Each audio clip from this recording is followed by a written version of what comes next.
Hello friends, welcome back to my channel. यहाँ पर मैंने एक ट्रेड लिया है और इसका लॉजिक मैं आपको तुरंत ही दे देता हूँ। मतलब जैसे मैंने वीडियो स्टार्ट करा वैसे मुझे एक ट्रेड मिला, तो मैंने पहले रिकॉर्डिंग स्टार्ट करा और अभी मैं आपको ये ट्रेड एक्सप्लेन कर रहा हूँ। ठीक है, तो मैं आप सबका वेलकम करना चाहता हूँ इस नए वीडियो में। और मैं यहाँ पर INR के अकाउंट से ट्रेड कर रहा हूँ। ये है मेरा रियल अकाउंट। एक बार मैं आपको इसको रिफ्रेश करके दिखा देता हूँ। ठीक है, तो आज हम क्या करने वाले हैं कि प्राइस एक्शन के बेसिस पे सिंपल सिंपल ट्रेड्स लेने वाले हैं और वो ट्रेड लॉजिकल रहेंगे। तो मार्केट का स्ट्रक्चर और मार्केट का टारगेट, कैंडल की पावर, ये सब देखते हुए हम ट्रेड करेंगे। तो फिलहाल मैं इस ट्रेड का लॉजिक आपको समझा देता हूँ। यहाँ पर क्या है कि मार्केट जो है वो एक अप ट्रेंड में है और यहाँ पर बायर की मोमेंटम है। बायर ने बायर यहाँ पर बैक टू बैक अपना पावर इंक्रीज करते हुए ऊपर जा रहे हैं। ठीक है, तो बायर यहाँ पर सेलर से स्ट्रांग है और सेलर का लास्ट कैंडल अभी भी वीक है। और क्या हुआ है कि ये जो 00 का राउंड नंबर है उसका ब्रेकआउट किया बायर्स ने। कब किया? मतलब इस कैंडल ने किया। तो अगर रिट्रेसमेंट आनी थी तो इस कैंडल में आना चाहिए था ना सेलर को, बट यहाँ पर जहाँ पर सेलर को आना था वहीं पर बायर्स कंटिन्यू कर रहे हैं। प्रीवियस कैंडल का हाई ब्रेक कर रहे हैं, न्यू हाई क्रिएट कर रहे हैं, सेलर से भी स्ट्रांग है। तो मैंने इस कैंडल पे मार्जिन ऑफ सेफ्टी से कॉल का ट्रेड लिया। ठीक है, अभी क्या हो रहा है? एग्जॉशन हो रहा है बायर्स का, बट हमें चेक करना है कि क्या ये कैंडल किसी रेजिस्टेंस लेवल पे रुकती है या नहीं रुकती। अगर इस कैंडल का क्लोजिंग किसी रेजिस्टेंस लेवल पे हो रहा है तो हम नेक्स्ट कैंडल पे रिवर्सल का ट्रेड डेफिनेटली करने वाले हैं। ठीक है, तो देखना पड़ेगा कि यहाँ पर कोई रेजिस्टेंस लेवल है या नहीं है। फिर भी यहाँ पर मैं एक रिवर्सल का ट्रेड ले ही लूँगा क्योंकि ये कंफर्म है कि ये बायर का एग्जॉशन है। अब यहाँ पर सेलर आएंगे या नहीं आएंगे वो कंफर्म नहीं है। क्यों कंफर्म नहीं है? क्योंकि क्लोजिंग एक लेवल पे नहीं हुई, इस वजह से वो कंफर्म नहीं है। बट ये तो एग्जॉशन है, ये कंफर्म है। अब ये एग्जॉशन कैसे है वो मैं आपको समझा देता हूँ। Back to back order flow decrease हो रहा है। ये क्या था? Strong candle. ये कैंडल प्रीवियस कैंडल से वीक हुआ, फिर से बायर वीक हो गए, अगेन वीक हो गए। समझ रहे हो? मतलब एक ही कैंडल का हाईएस्ट पॉइंट ब्रेक करने में दो कैंडल फेल हो रहे और वो बैक टू बैक अपना बॉडी डिक्रीज कर रहे हैं। तो ये जो बायर का कैंडल है वो खुद से भी स्ट्रांग हो, खुद से भी वीक हो गया और ये बायर सेलर से भी वीक हो गए। तो इसके बाद एक्सपेक्ट क्या करेंगे हम? इससे छोटा ग्रीन कैंडल, नहीं तो रेड कैंडल। बट बायर ने एक बहुत बड़ा कैंडल बनाया और उसने इस वीक को फुलफिल करा, यानी कि ये क्या है? एग्जॉशन है। ये बायर टोटल क्या हो गए? एग्जॉस्ट हो गए। तो मैंने नेक्स्ट कैंडल पे पुट का ट्रेड करा। कंफर्मेशन ये चाहिए था कि इस कैंडल के क्लोजिंग पे एक लेवल चाहिए था, बट वो नहीं था। बट स्टिल ये क्या है? डेफिनेटली एग्जॉशन ही है। तभी तभी ये कैंडल सेलर ने बनाया और ये सेलर देखो कितने स्ट्रांग आ गए। ठीक है, तो वेट करेंगे। करेक्टिव वेव चल रही है तो करेक्टिव वेव का हम टारगेट यहाँ पर ड्रॉ करेंगे। ओके, ये एक बायर की मोमेंटम है। ये जो प्रीवियस हाईएस्ट पॉइंट होता है ना, ये वाला एक टारगेट रहता है करेक्टिव वेव का, तो यहाँ तो टारगेट आ ही सकता है। ओके, बट अभी हमें ये देखना पड़ेगा कि यहाँ पर सेलर क्या मोमेंटम बनाते हैं या सेलर रिट्रेस होते हैं और फिर बायर यहाँ पर कंटिन्यूशन करते हैं। वो हमें पहले चेक करना पड़ेगा, उसके बाद हम स्टोरी डिसाइड कर सकते हैं। क्योंकि अभी फिलहाल क्या है कि ट्रेंड भी आपका है और बायर की भी मोमेंटम है, तो अभी भी ये दो कैंडल सेलर के रिट्रेसमेंट बन ही सकते हैं। तो सेलर के साथ अभी तक सोचना नहीं है जब तक ये कैंडल फॉर्म नहीं होता। अगर यहाँ पर सेलर्स स्ट्रांग होके आ रहे दोनों पार्टी से, जैसे कि खुद से भी और बायर से भी, तो हम ट्रेड करेंगे सेलर्स के साथ। तब तक हम क्या करेंगे? वेट करेंगे अपॉर्चुनिटी का। ओके, देखो यहाँ पर क्या हो रहा है कि बायर्स कंटिन्यूशन कर रहे हैं, यानी कि अगर ये कैंडल ग्रीन बना तो ये दो सेलर क्या हो जाएंगे? रिट्रेसमेंट हो जाएंगे बायर्स की। मतलब बायर की मोमेंटम का रिट्रेसमेंट बन जाएंगे दो सेलर्स। अगर इस बायर ने सेलर को डोमिनेट किया तो डेफिनेटली नेक्स्ट कैंडल पे मैं कॉल का ट्रेड करने वाला हूँ। ओके, बट अभी तो यहाँ पर मैं ट्रेड नहीं करूंगा। क्यों नहीं करूंगा, देखो क्या हुआ यहाँ पर कि यहाँ पर ट्रेंड अप का है, बायर की मोमेंटम है और दो सेलर के कैंडल आए, फिर बायर ने कंटिन्यूशन दिया। ये बायर का ही कंटिन्यूशन कैंडल है। ओके, बट अगर बायर्स कंटिन्यूशन दे रहे हैं तो वो खुद से वीक कैसे हो सकते हैं, और वो सेलर से भी वीक कैसे हो सकते हैं? अगर ट्रेंड ही उनका है तो वो वीक कैसे? यानी कि हम बायर को फॉलो नहीं करेंगे अब।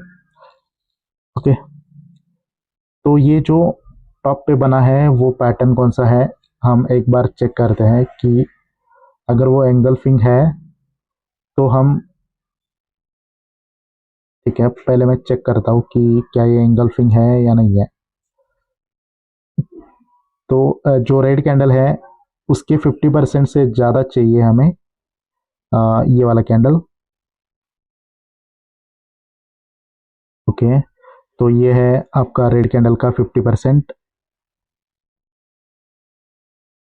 ओके, रेड कैंडल के 50% के नीचे है ग्रीन कैंडल, यानी कि ये सच में क्या है, आ, ये एंगल्फिंग पैटर्न है, रिट्रेसमेंट कंटिन्यूशन। ठीक है, इस कैंडल पे हम ट्रेड कर सकते थे अभी जो करंट में चल रहा है, बट मेरा ध्यान नहीं था वहां पर। देखो क्या हुआ यहाँ पर, एंगल्फिंग और बाय रिट्रेस हो गए। क्यों? क्योंकि अगर ये कंटिन्यूशन का कैंडल है तो इसको ग्रीन बनना चाहिए था, राइट? बट सेलर का कैंडल आया, तो इससे क्या पता चला, जो कंटिन्यूशन दे रहे थे वो खुद क्या हो गए, रिट्रेस हो गए, और बायर ने और सेलर्स ने कंटिन्यूशन दिया, तो इस वजह से इस कैंडल पे ट्रेड था। ठीक है, अब अगर ये कैंडल फिर से इंक्रीमेंट करके आता है बॉडी, तो हम ट्रेड करेंगे नेक्स्ट कैंडल पे। बट यहाँ पर क्या हुआ कि सेलर वीक हो गए, दोनों पार्टी से, खुद से भी वीक हो गए और बायर से भी वीक हो गए, तो नहीं ट्रेड करेंगे। ओके, अभी वेट करना पड़ेगा कि यहाँ पर क्या नेक्स्ट कैंडल पे सेलर आते हैं या बायर आते हैं, वो देखेंगे। अभी स्टोरी जो है वो डाउन की ही है, क्योंकि कंटिन्यूशन सेलर ने दिया था और कंटिन्यूशन कैंडल का लो भी ब्रेक कर दिया इस सेलर ने, यानी कि टारगेट ये मीडिया तक आ ही सकता है। तो जैसे जैसे सेलर्स अपना बॉडी इंप्लीमेंट करेंगे वैसे वैसे हम ट्रेड करेंगे। तो ठीक है, मुझे लगता है कि बायर बायर से यहाँ पर अपना रिप्लाई देगा और वो वीक होके आएंगे। ओके, ठीक है, तो सेलर ने एक एग्जॉस्टेड कैंडल यहाँ पर बनाया है। अभी जो कैंडल चल रहा है वो कैंडल डेफिनेटली ग्रीन भी बन सकता है, बट यहाँ पर हमें ट्रेड नहीं लेना चाहिए। ठीक है, रिस्क ले ही लेता हूँ, मुझे लगता है कि ये कैंडल ग्रीन बनना चाहिए, तो मैंने यहाँ पर एक ट्रेड ले लिया, क्योंकि यहाँ पर back to back seller weak हो गए और ये जो कैंडल है ये कैंडल एग्जॉस्टेड है। ये कोई श्योर ट्रेड नहीं है, पहले ही बोल रहा हूँ, जस्ट मुझे अपॉर्चुनिटी मिली इस वजह से यहाँ पर मैंने ट्रेड ले लिया। मुझे लगता है पर्सनली एक्सपीरियंस से कि ये कैंडल ग्रीन बनना चाहिए। देखो, सेलर स्ट्रांग थे, वीक हो गए और वीक हो गए, और इस कैंडल के क्लोजिंग पे कोई वीक नहीं है, तो ये एग्जॉस्टेड कैंडल है और वो एग्जैक्टली लोअर पॉइंट पे क्लोज हुई है, मतलब जो प्रीवियस कैंडल का लो था वहां पर क्लोज हुई है। तो ये इस वजह से मैंने पुट का ट्रेड लिया। ठीक है, बट देखो हमारा ट्रेड गलत हुआ।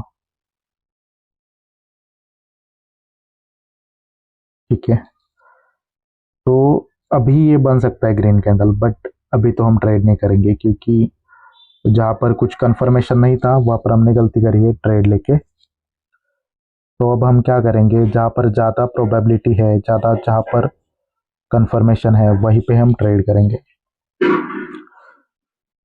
तो इस कैंडल ने क्या न्यू हाई क्रिएट करा है? नहीं करा है, सेम है। ओके, देखते हैं कि क्या सेलर्स यहाँ पर स्ट्रांग होके आते हैं या नहीं आते। अगर सेलर यहाँ पर स्ट्रांग होके आएंगे तो हम सेलर के साथ ट्रेड करेंगे, बट ये कैंडल स्ट्रांग बनना चाहिए सेलर का, ठीक है। प्रीवियस कैंडल का जो लो है उसको तो एटलीस्ट ब्रेक करना चाहिए, तभी हम ट्रेड करेंगे सेलर के साथ। ओके, डेफिनेटली यहाँ पर ट्रेड होगा, बट ओपनिंग से नहीं है, मतलब जिसका ब्रेकआउट करा है उसके ऊपर से ट्रेड होगा। मैंने मार्जिन ऑफ सेफ्टी से ट्रेड लिया था बट वो गलत लग गया है। ओके, और ऊपर जाने पे मैं ट्रेड ले लूँगा और इसको रिकवर करूँगा, ठीक है। अभी भी उसके ऊपर कैंडल नहीं गया जो प्रीवियस कैंडल का लोअर विक था, ठीक है। मैं आपको इसका लॉजिक बता देता हूँ। देखो मैं क्या एक्सपेक्ट कर रहा था एक्चुअली, ये कैंडल स्ट्रांग है, ये वीक हो गया और ये फिर वीक हो गया, ठीक है। और ये कैंडल प्रीवियस कैंडल के वीक पे क्लोज हुआ है और ये टोटल कैंडल एग्जॉस्टेड है, तो नेक्स्ट कैंडल में बायर को आना चाहिए था, राइट। बट ये सेलर आ गए स्ट्रांग होके और फिर से सेलर अपना बॉडी इंक्रीमेंट कर रहे हैं, समझ रहे हो। तो सेलर ही स्ट्रांग है और टारगेट पेंडिंग है, तो मैं सेलर को फॉलो कर रहा हूँ। और मार्जिन ऑफ सेफ्टी से ट्रेड इसलिए चाहिए था क्योंकि ट्रेंड अप का है ना यहाँ पर। ओके, अगेन यहाँ पर हम ट्रेड करेंगे पुट का, बट मार्जिन ऑफ सेफ्टी से करना पड़ेगा। अब मार्जिन ऑफ सेफ्टी की ज़रूरत क्यों है, क्योंकि सपोर्ट लेवल को टच करा है सेलर्स ने। सेलर ने यहाँ पर अपना बॉडी इंक्रीमेंट तो करा है, देखो इससे बड़ा ये कैंडल, इससे बड़ा ये, तो डेफिनेटली इस पे ट्रेड होगा। बट ट्रेड कहाँ से पॉसिबल था, ये जो 00 का राउंड नंबर है ना जिसका सेलर्स ने ब्रेकआउट करा, इसके ऊपर अगर एक कैंडल जाता तो मैं पुट का ट्रेड करता, अदरवाइज नहीं करता यहाँ पर। ओके, तो thank you so much guys for watching this video. अगर आपको ये वीडियो पसंद आया है तो आप वीडियो को लाइक कर सकते हो और चैनल को सब्सक्राइब भी कर सकते हो, ठीक है। और कोई क्वेरी हो तो मुझे आप डीएम भी कर सकते हो। इस चार्ट पर मेरे को कोई अपॉर्चुनिटी नहीं मिल रही थी तो मैंने ट्रेडिंग को स्टॉप कर दिया। तो मिलते हैं नेक्स्ट वीडियो में।